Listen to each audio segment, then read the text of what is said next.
So, good day. I'm Russell Medrano, and for today's video, I will teach you how to solve the singularity. First of that, I will describe what is singularities.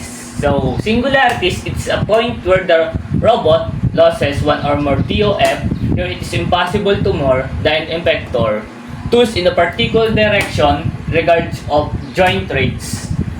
So, these are the three singularities. First is wrist singularity, shoulder singularity, and elbow singularity. These the three is the joint of the robot. This is a joint robot.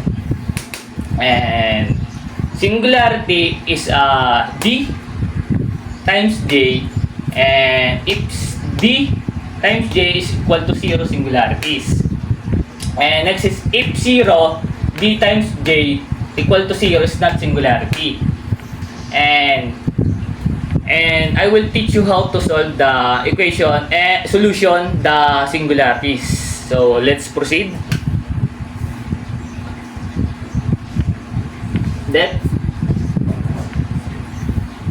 That times J, Jacobian, equal A1, A2, A3, B1, B2, B3,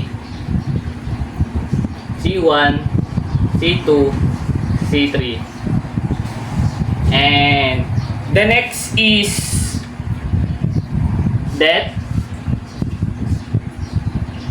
is equal to that Jacobian is equal to A1, B2, B3, C2, C3, and minus B1,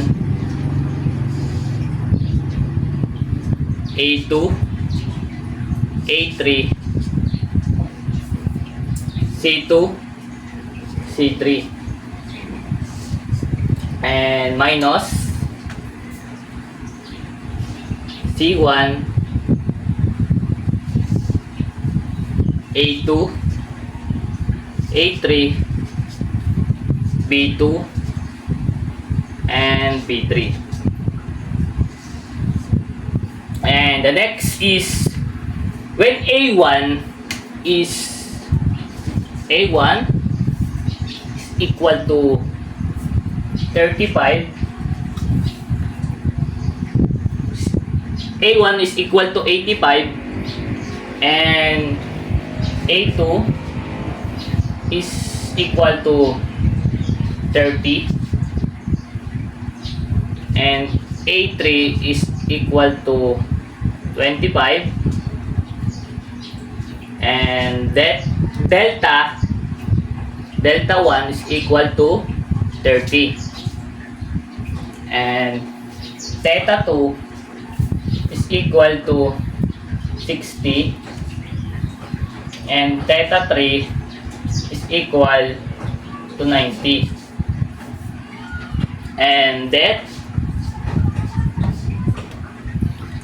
Jacobian is equal to this the answer of solutions. So this the answer is 2.9598827517057 e raised to 14, or that Jacobian is equal to 2.95.